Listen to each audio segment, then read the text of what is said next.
Using the smudge tool. The smudge tool allows us to create an artistic effect, and really it's just smudging the colors. The smudge tool is located down towards the bottom of your toolbox. Blur, sharpen, and smudge all grouped together. Once I have selected the smudge tool, I can take a look at my options bar to see some of the features available with this specific tool. So I have mode. Again, that's how my colors are being blended. I have the strength, which is at 50%. Rarely do you put in a 100% strength for your painting tools. I have sample all layers. This will allow me to smudge the stroke effect to all the layers below it.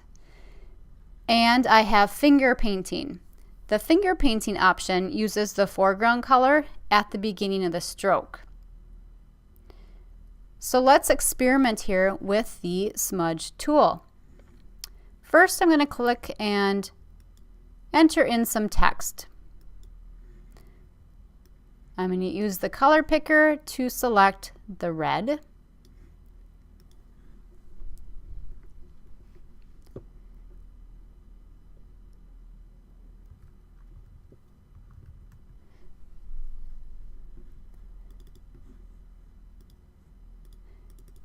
Let's increase the font size a bit.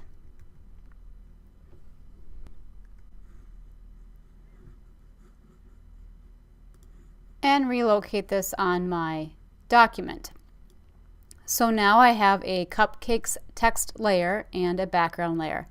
Let's go ahead and stay on this cupcakes layer, and now let's go to that smudge tool.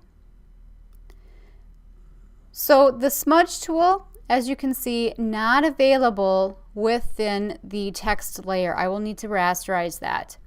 By clicking, it'll ask me, do you want to rasterize this before proceeding? I'll say yes.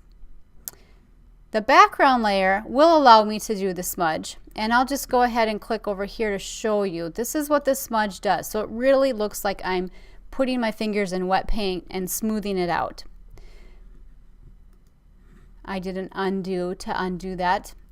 Let's go back up to the cupcakes text layer, which now has been rasterized, meaning that it's made up of pixels.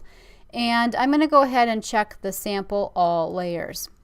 I'm going to reduce my size slightly using the square bracket to reduce my brush size. And if I click here at the end, you can see that I'm able to smudge or smear this. Now if I go to the P and click down, can you see that my blue is also becoming smudged? If I go reverse, here you can see that I'm blending colors from multiple layers. That's what the sample all layers does. How about we turn on the finger painting option? And just so that this is noticeable, let's go ahead and click a color that we're going to easily see here. Like I mentioned, the finger painting option uses the foreground color at the beginning of the stroke. So again, I'm on my cupcakes. Let's click here. Can you see how it blends? It started with that foreground color and it blended to what was below it. So if I click and go the other direction, you can see exactly what's happening. If we go over here, I have multiple layers, plus I have finger painting on. So it's going to start with my foreground color, blend the colors underneath it until I run off of colors on that specific layer, and it will start to blend with the colors on all layers below it, which happens to be the cupcake.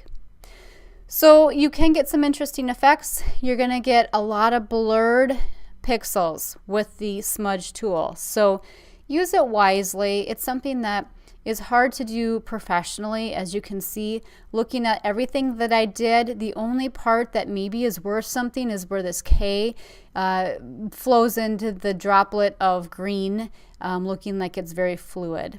So be cautious with this. You can experiment. It does feel as though you're playing with wet paint.